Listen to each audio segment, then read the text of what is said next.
साथीहरु हेर्नुस् त मेरो छोरो यति दुःख दिन्छ नि मगर हेर्केन लिन आउँछ कि आउँदैन भनेर हजुरहरुको छोरो पनि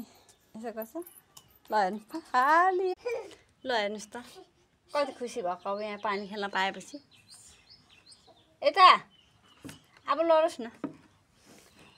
धेरै खुसी हैन यो कि त सानैमा राम्रो कि त अलि ठुलो भएकै राम्रो यो जुन बित्त टाइम हुन्छ नि अलि हिँड्ने बेला साह्रै दुःख दिन्छ नि साथीहरु एकछिन बस्न दिँदैन हिँड्नेलाई थकाइ पनि लाग्दैन खुट्टा पनि दुख्दैन ल हेर्नु त पानी खेल्न पाउँदा यति रमाउँछ नि मेरो छोरो ल हेर्नुस् त डान्स पनि गर्दै नाची गर्दै नाची गर्दैछ है के हो यस्तो पनि हुन्छ एकछिनमा मलाई सुकुन चेन दिँदैन है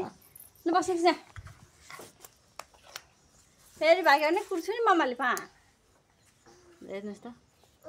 अनि म ल्याउँछु साथीहरु अनि यो भाग्छ अब फेरि उहाँ पुग्छ हेर्नु ल र यस्तो गरेर चाहिँ कसको बाबुहरु हिँड्नुहुन्छ कमेन्ट गर्नु होला है साथीहरु खुट्टा भनेको त के रे घोडा भनेको टेक्दैन चार पाउ टेक्छ मेरो छोरोले त नि हजुरहरुको छोराले नि यसरी टेक्छ कसले टेक्छ भन्ने मैले कहिले पनि देखेको थिएन मेरो पहिलो बाबु पनि भन्दाखेरि यसरी चाहिँ चार पाउ टेकेर हिँड्दैन थियो उसले त घोडै टेक्दैन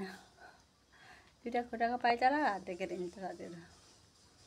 अनि साथीहरु तपाईले चाहिँ मेरो बोली चाहिँ अलि नबुझ्नु सक्ला किनभने यो जिब्रोमा घाउ निस्केकोले